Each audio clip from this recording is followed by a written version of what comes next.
안녕하십니까. 오늘의 주제는 조합원이 가입이 된 사항. 그러니까 가입을 하기 전에 이것저것 알아보잖아요. 그런 이것저것 알아보는 거를 알아본 후에 그리고 최종적으로 계약서를 작성하고 정식으로 조합원 가입이 되신 분들이 앞으로 어떻게 해야 될 건지 이 부분에 대해서 제가 말씀을 많이 드린 것 같기도 하고 아닌 것 같아서 저번에 영상에서는 가입을 하기 전에 지주택에 관심은 있지만 아직 가입을 하기 전에 이것저것 알아보시는 걸 이런 것들을 알아보셔라 이런 말씀을 드렸기 때문에 이번에는 가입이 되고 나서 이제는 어떻게 해야 되는지 무엇을 더 중점적으로 따져보고 또 살펴봐야 되는 건지 그 부분에 대해서 일단 말씀을 좀 드리겠습니다. 우선 주제에 대해서 말씀을 드리기 전에 질문 몇 가지가 있어서 거기에 대해서 잠깐 언급을 좀 하고 그러고 나서 그 주제에 대해서 말씀을 드리도록 할게요. 우선 여기 질문을 보면 제목이 이렇게 나와 있습니다. 지주택 토지 사용 승낙서 쓰면 매도 불가인가요? 이렇게 나와 있거든요. 그냥 한마디로 말씀드리면 뭐 전혀 매도하고는 관계가 없고요. 사용 승낙서라는 것은 뭐 제가 이 영상들을 막 제작을 할 때도 많이 언급을 좀 드렸는데 토지 승낙서는 딱 조합 설립 인가 때까지만 필요한 서류입니다. 구청에 제출할 때, 그러니까 주택법에 그렇게 나와 있죠. 토지 사용 승낙서 80% 이상이 이제 그 관할구청에 제출이 되어야지만이 조합 설립 인가의 조건이 됩니다. 물론 조합 설립 인가의 조건이 토지 승낙서 80%랑 창립 총회를 거쳐야 되고요. 그리고 신축 세대수의 2분의 1이 조합원 가입이 돼야 됩니다. 그러니까 분양이 돼야 된다는 뜻이죠. 그 조건을 맞춰야지 조합 설립 인가가 됩니다. 그러니까 딱 말씀드린 것처럼 조합 설립 인가의 목적 밖에는 사용할 수 없는 게 토지 승낙서입니다. 그 이외의 사용은 뭐 할 것도 없고요. 필요성이 없습니다. 그러니까는 뭐 만약에 나머지 20%에 대한 분들이 토지 승낙서를 안 냈다고 해서 뭐 나중에 뭐 인가가 끝나고 나서 내면 안 되겠냐, 뭐 그럴 필요도 없고요. 뭐 낼 이유가 없습니다. 그러니까 토지 승낙서는 뭐 여기에서 질문하시는 분처럼 매도하고는 전혀 관계가 없으니까 일단은 뭐 좀 사업이 진행되는지 지켜보자는 의미를 둔다면 일단 토지 승낙서는 그냥 제출하셔도 아무런 상관이 없습니다. 물론 거기에 첨부되는 인감증명서라든지 본인 서명 사실 확인서라든지 이런 것들 같이 첨부는 해야 되죠. 구청에서 요구하는 서류입니다. 그런 것들이. 그런 것들은 뭐 어떻게 뭐 조합이라든지 뭐 지주 용역사들이 어떻게 뭐 어떻게 사용할 수 있는 그런 서류들이 아니에요. 무조건 구청에서만 필요한 서류들이니까 뭐 개의치 않으시고 그냥 제출하셔도 상관은 없습니다. 그리고 또 몇 가지가 있는데요. 자, 제목이 저는 지주택 지주입니다. 이렇게 설명에 이렇게 나와 있습니다. 조합에 보상을 받는 게 나을지 개인에게 파는 게 나을지 고민입니다. 두실에 계시네요. 동네 반응을 봐서는 제 생각에는 95% 매수하기엔 오랜 시간이 걸릴 것 같고 현재 평당 1050 뭐 말이 나오고 있는 것 같은데 더 받을 수 있기도 한 것 같고 뭐 한 1300까지 내놓을 생각이다 이렇게 지금 말씀하시고 현재 재개발 붐으로 좀 오른 상태고 이제 재개발이라는 개념이 이제 지주택 붐이죠. 개발한다는 그런 붐이 일어나서 오른 상태고 뭐 5년에서 10년 기다릴 자신이 없어서 조합은 할 생각이 없고, 개인 매매와 뭐 조합하고의 보상 정도 어떤 게 나을지, 그 둘 중에서 어떤 게 나을지, 어떤 게 장점이 있는지, 뭐 그렇게 지금 물어보셨고, 지주택이 엎어지면 집값은 확 내리는 거죠. 이렇게 물어보셨습니다. 댓글도 많은데요. 뭐 댓글은 그렇게 눈여겨볼 만한 댓글은 없네요. 일단 뭐 제 경험상으로 이렇게 말씀을 드리면, 제가 항상 말씀드린 것처럼 단 1이라도 이익이 되는 쪽으로 움직이는 게 맞습니다. 어쨌든 간에 개인으로 부동산에 내놓아서 뭐 매매를 진행할 때 뭐 그게 더 이익이다 싶으면 그쪽으로 하시면 되고요. 조합하고 협의를 해서 조합이 그걸 약속을 지킬 수 있다라는 뭐 신뢰가 된다면, 그러면 조합하고 계약을 하는 게 맞고요. 그러니까는 본인이 제일 잘 알아요.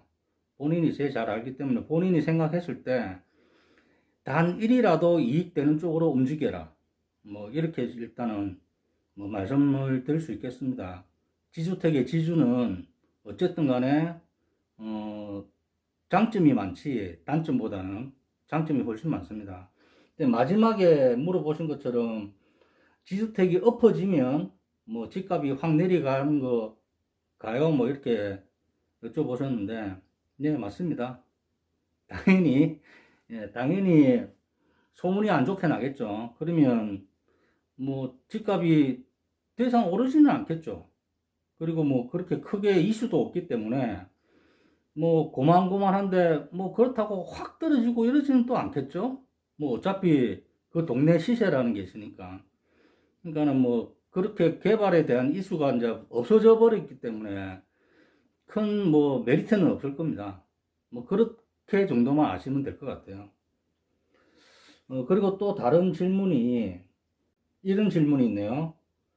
부산 문현 상용 지주택 구역 어떻게 되는지 아시는 분 있나요? 이 제목이고요. 설명이 위치가 너무 좋아 관심이 있는 곳인데, 여기 물론 진행이 잘 안 된다고 알고 있다라고 이렇게 부연 설명했고요. 세대수가 변경되면서 위치가 변경된 걸로 들었습니다. 원래 지정구역은 동원이고 바로 붙어 있는 곳에서 문현 대림아파트까지로 알고 있다. 변경 후 지역권역 기준으로 북동 쪽이 남는 건가요? 서남 쪽이 남는 건가요? 뭐 그건 솔직히 말해서 잘 모르겠고요. 문현 로타리 상가를 봐서는 남서쪽이 나을 것 같다라고 본인의 의견을 올렸습니다. 그래서 아시는 분은 답변 좀 부탁드린다고 했는데, 지도까지 같이 올렸어요. 지도까지. 이 지도를 보니까 제가 좀 감회가 새롭는데요. 왜 감회가 새롭냐면, 이 지게골역하고 바로 옆에, 여기는 이제 제일 처음에 명칭이 문현 지역주택조합이 있었고요. 그리고 그 옆에가 지게골 지역주택조합이에요. 명칭이, 문현. 이 두 군데 다 제가, 초반에 뭐라고 해야 되죠? 우리끼리 하는 얘기거든요.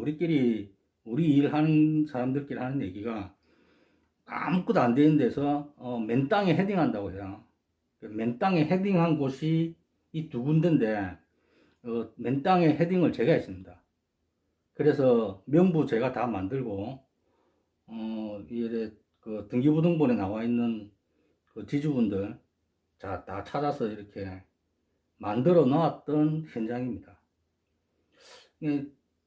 조금의 이 지도상으로 봐도, 구역이 제가 알고 있는 제일 처음에 구역하고 조금은 달라졌어요. 지게골 지역주택조합 같은 경우는, 그게 성당이 하나 있었고요. 그리고 그 옆에 지금도 다이소가 있는지 모르겠는데 다이소도 있었고, 그게 다 포함이 된 걸로 되어 있네요. 당시에는 그걸 포함을 안 시켰거든요. 이제 구역이 워낙에 작았었어요. 한 4,400평 정도. 이거를 다 포함을 하게 되면 한 6,000평 정도 되겠죠. 뭐 그렇게 된 걸로 제가 알고 있는데, 하여튼 좀 감회가 새로워서 제가 조금 이렇게 질문을 한번 읽어봐 드렸고요. 이분이 질문하시는 거에 대해서는 제가 알기로는 그냥 조합 설립 인가 정도 난 거, 두 군데다. 조합 설립 인가는 난 걸로 제가 알고 있습니다. 그리고 뭐 조합장들이 다 바뀌었고, 어, 지게골 지역주택조합 같은 경우는 지금 소송이 어떻게 마무리가 됐는지는 잘 모르겠어요. 그래서 저도 뭐 현장을 떠나다 보니까 별로 이렇게 관심을 안 뒀는데 질문이 올라와서 이렇게 말씀을 드리는 거거든요. 한마디로 말씀드리면 현재로서는 지지부진하다. 그렇게 확 이렇게 눈에 띄는 사업에 대한 성과는 그렇게 많지 않다. 뭐 이렇게 일단 정리를 하면 될 것 같습니다. 하나만 더 하고 이 질문은 이제 그만할게요. 이 질문은 좀 심각한 것 같아서 꼭 짚고 넘어가야 될 것 같아서 제가 한번 읽어드리겠습니다. 제목은 그냥 지주택 재계약 이렇게 되어 있고요. 내용은 지주택 진행 중에 조합이 바뀌고 다시 조합이 설립되고 인가도 나지 않은 상태에서 또 재계약을 하라고 하는데 기존에 들어간 돈 받을지도 미지수라 다 포기하고 재계약도 안 하면 그냥 자연스럽게 자격 박탈인가요? 재계약은 하고 돈은 안 낼 수는 없잖아요. 계약 위반이니까. 여기서 더 이상 돈도 넣고 싶지 않고 포기할까 합니다. 재계약서를 쓰면 또다시 시작인 것 같은데 재계약하고 돈은 더 이상 안 낼 경우와 그냥 다 포기하고 재계약서 사인 안 하는 경우 둘 다 알고 싶습니다. 긴 시간 버틸 여력이 없다. 그래서 경험 있으신 분들 좀 답 좀 달라고 이렇게 질문을 주셨는데 이 지역이 어느 지역인지 참 모르겠어요. 근데 이게 굉장히 좀 심각한 부분이거든요. 그러니까 이 지금 질문을 주신 분은 일반 조합원인 것 같아요. 일반 조합원인데 여기에 나와 있는 내용에 보면 아직 그 인가도 나지 않은 상태에서 다시 재계약을 하자고 한 거는 제가 볼 때는 그런 거예요. 조합이 바뀌면 어쨌든 조합장이 이름이 바뀌는 거거든요. 그러니까 계약서에 조합장의 이름은 다 들어가요. 그러니까 그런 의미인 것 같아요. 무슨 돈을 더 달라는 것은 돈을 달라고 무슨 말을 했는지는 잘 모르겠는데 여기서 나와 있는 것처럼 재계약을 하고 돈을 안 낼 수는 없잖아요 라고 했는데 계약 위반이라고. 재계약을 하는데 왜 돈을 내는지에 대해서는 솔직히 잘 모르겠습니다. 그거는 기존의 계약의 계약서가 명칭이 바뀐다든지 뭐 이랬을 때 바꾸거든요. 그리고 보통의 정상적인 그 지주택, 그러니까 지역주택 개발을 하는 그 현장도 조합 설립이 되면 다시 계약서를 작성 다시 해요. 그때는 정식으로 이제 그전에는 가칭이었고 이제는 이제 법인으로 정식으로 명칭이 딱 정해지기 때문에 조합 설립되면 다시 계약서를 작성하는 건 맞습니다. 그건 재계약이 아니고 그 계약서를 이렇게 뭐라고 하죠 그건 이렇게 그 다시 바꾸는 거죠. 그런 개념인데 그런 개념하고 비슷한 것 같기는 해요. 제가 이렇게 들어보면. 그래서 이런 것들이 왜 돈을 안 낼 수가 없잖아요라고 이렇게 말씀하셨는지는 잘 모르겠네요. 돈을 내라고 하는 이유에 대해서 일단은 언급이 없습니다. 재계약을 하면 무조건 내는 경우는 아닌 것 같은데 제가 볼 때는. 근데 이제 그 중요한 거는 이분이 그 너무 기다릴 여력이 없대요. 긴 시간 동안 버틸 여력도 없고 이런 것들이 이제 굉장히 큰 지주택에 대한 이미지가 실추되는 거죠. 이분은 얼마나 욕을 많이 하겠습니까? 이런 것들이 조합에서 그 한마디로 말해서 우리끼리 하는 얘기지만 정치를 잘 못하는 거예요. 그러니까는 일도 잘 못하는 거고 대행사서도 일을 못하는 케이스라고 보면 되고요. 참 이런 것들이 아무것도 물론 아무것도 아닌 건 아니겠지만 조금만 신경 쓰면은 그 기존에 분양을 받았던 그러니까 계약을 했던 조합원들이 조금이라도 더 이렇게 실망감을 안 줄 수 있는 그런 시스템으로 이렇게 할 수 있거든요. 근데 그런 거를 안 해요. 왜 안 하는지는 잘 모르겠어요. 이게 본인들의 이익이 제가 알기로는 뭐 누구나 그건 다 아는 거예요. 대행사의 그 이익 기준이라는 것은 그냥 딱 그 수수료예요. 그 업무 대행비 있죠? 그거는 뭐 누구나 다 아시잖아요. 업무 대행비가 뭐 작은 데는 1,000만 원도 되고요. 뭐 1,200, 1,500 뭐 이렇게 업무 대행비라는 게 있어요. 그게 뭐 분양가에 포함되는 거기 때문에 그 세대당 그렇게 되는 거기 때문에 그 뭐 중요한 거는 업무 대행사에 딱 그 일한 대가는 딱 그거밖에 없습니다. 다른 대가는 없습니다. 그리고 조합은 뭐 마찬가지로 운영해 나가면서 뭐 거기 임원들 상주하고 있는 임원들 뭐 월급 주는 정도 그리고 뭐 경리들 뭐 사무실 운영비 뭐 이 정도 나가는 거고요. 그 외에 크게 뭐가 이렇게 이익을 할 수 있는 부분이 그다지 많지가 않아요. 그래서 그리고 이 지주택 조합이라는 게 비영리 단체거든요. 비영리 단체. 그래서 이익이 발생되면 안 돼요. 그게 항상 그 사업 계획서를 작성할 때 이제 빵빵이라고 하거든요, 우리는. 이게 항상 그 공사비하고 뭐 이렇게 다 포함을 시켜서 부대 운영비하고 뭐 다 포함시키고 그리고 신축 세대수가 분양이 되는 그런 분양가들 이런 것들이 다 제로가 돼야 된다는 거죠. 그렇게 맞추거든요. 비영리 단체이기 때문에.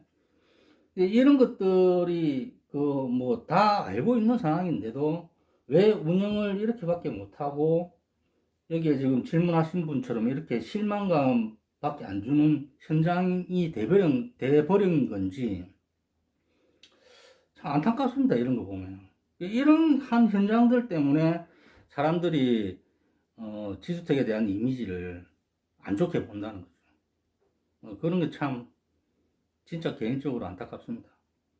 근데 이분이 여기서 말씀하시는 게 다 이거는 그 조합에다가 물어볼 내용이에요.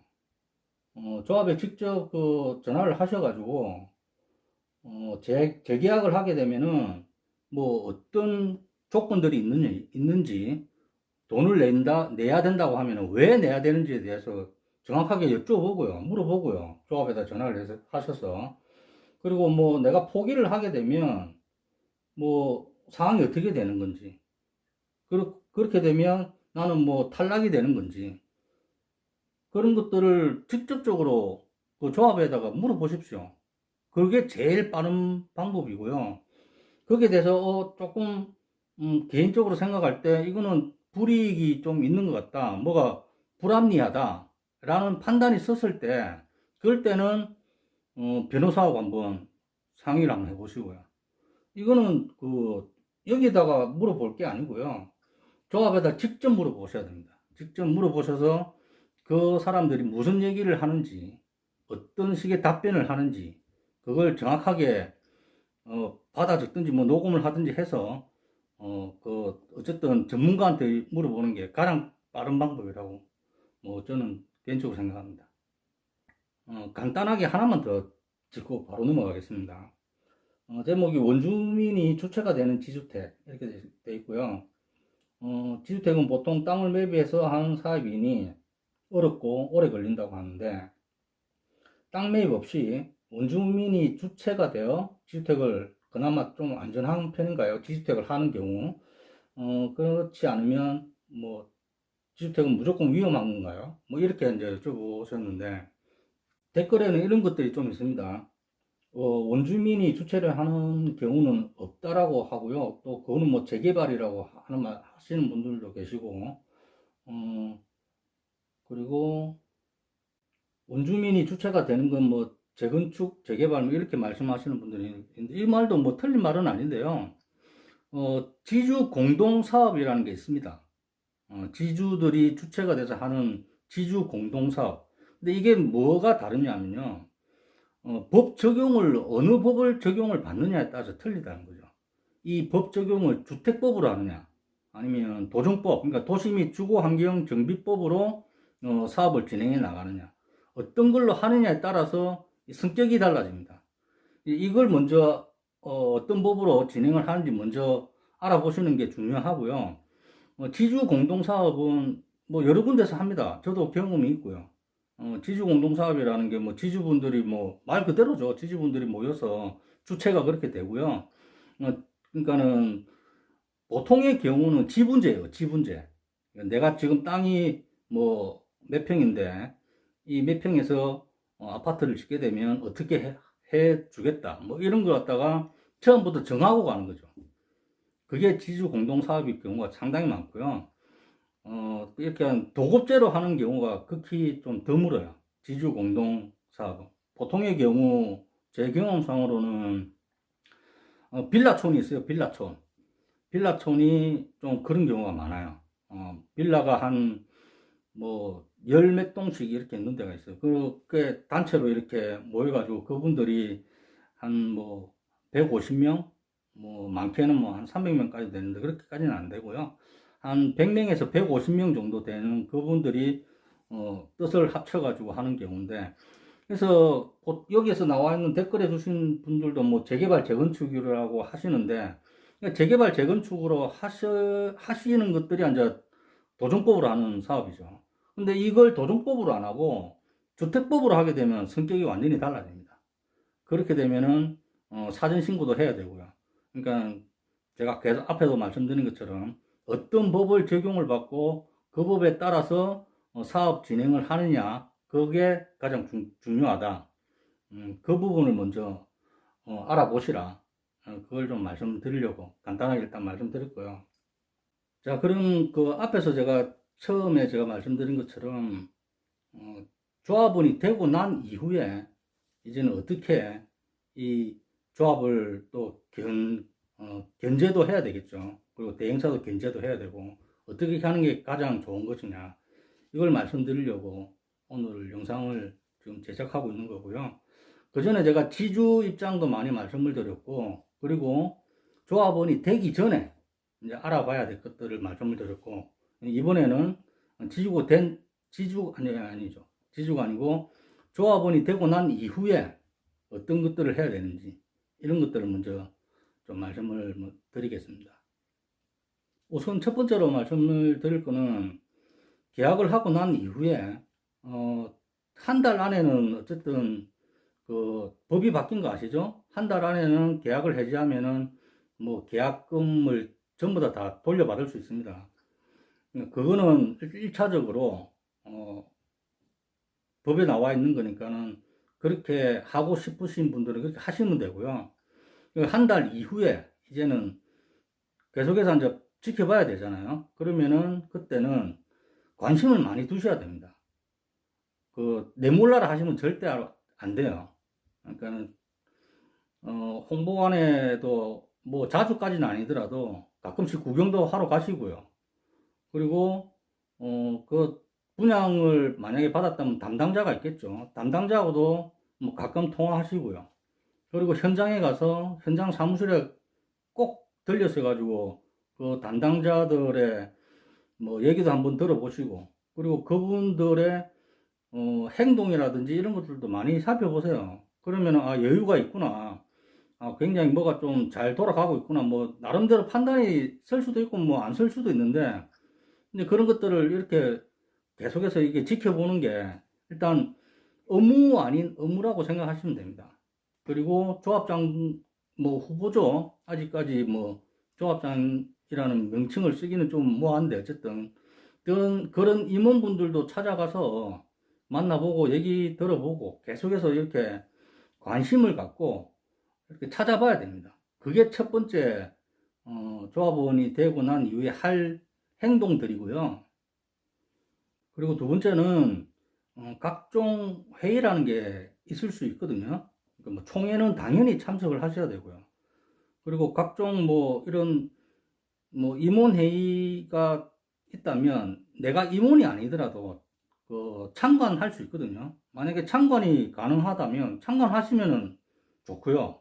그냥 그네들이 하는 얘기들 뭐 같은 입장들이라고 생각하시고요. 얘기를 다 들어보셔야 됩니다. 그런 회의라는 것들하고 총회는 무조건 참석하셔서 그런 결과들, 진행 과정들 이런 걸 꼼꼼하게 잘 살펴보시고 항상 그렇게 관심을 가지시라는 거. 그게 일단 두 번째고요.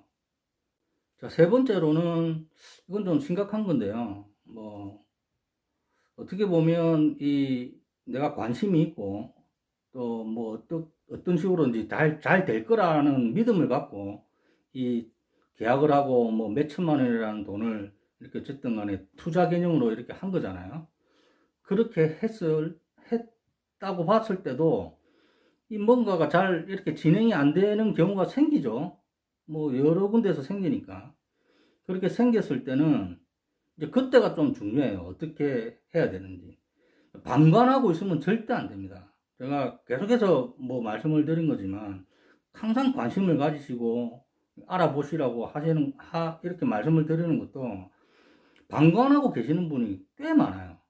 뭐 잘 되겠지 뭐 내가 꼭 뭐 이렇게 나설 필요가 있나 이렇게 생각하시는 분들이 거의 대부분이에요.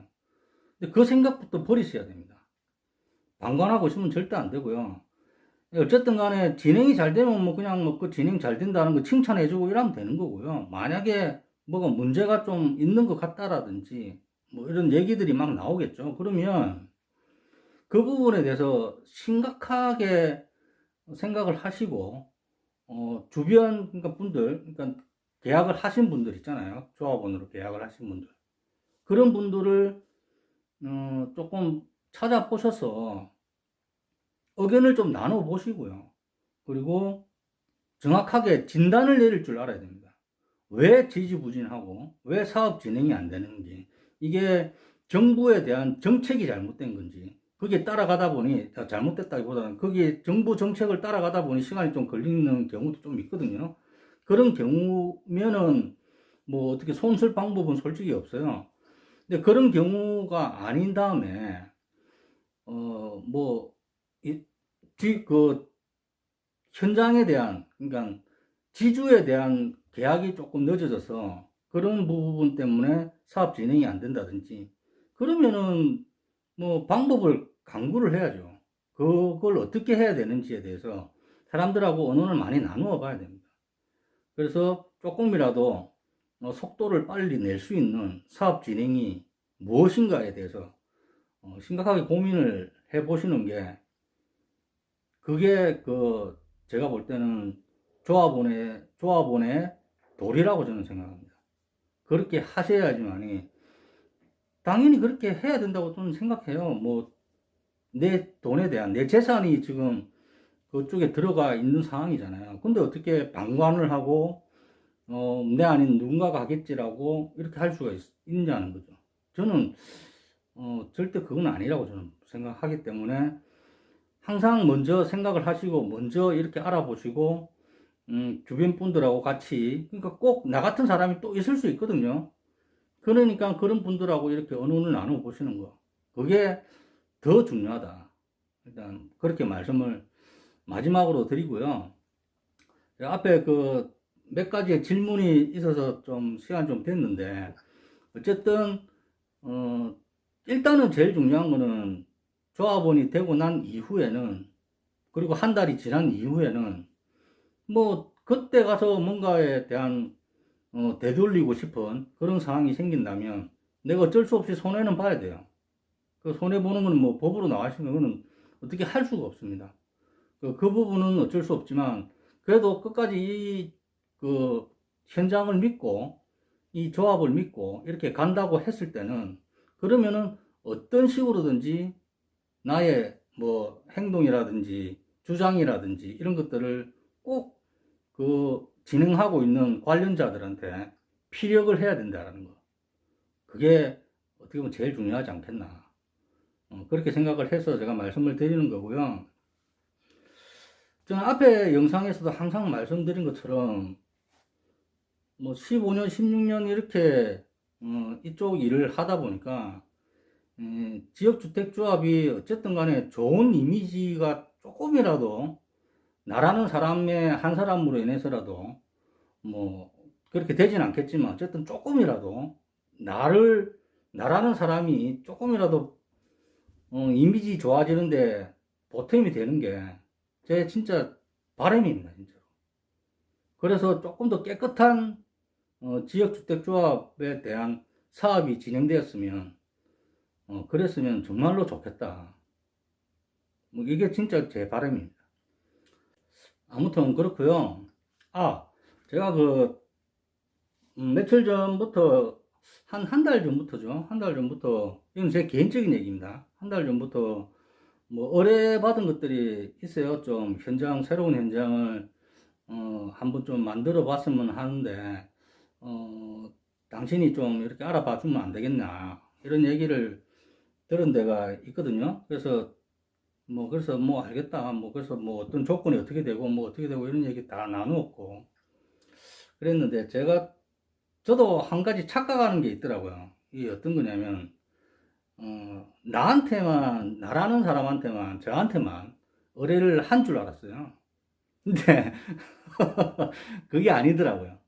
그러니까, 의뢰를 하는 입장도 저는 충분히 이해를 하거든요. 그러니까는, 이 사람들도 여기저기 다 의뢰를 해보는 거죠. 그래서 재는 거죠. 저울질을 하는 거죠. 어떤 사람이 더 우리하고 의견을 맞고 또 조를 이루어서 이렇게 해 나갈 수 있는지를 이렇게 보겠죠. 그분들도. 어쨌든 돈은 업체에서 뭐 선투입을 하는 거니까. 그런 부분에 있어서 이 사람들이 이제 여기저기 제 생각에는 한 네다섯 군데 이렇게 그냥 우리끼리 하는 얘기로 간 보는 것 같더라고요. 물론 저한테도 간을 보고.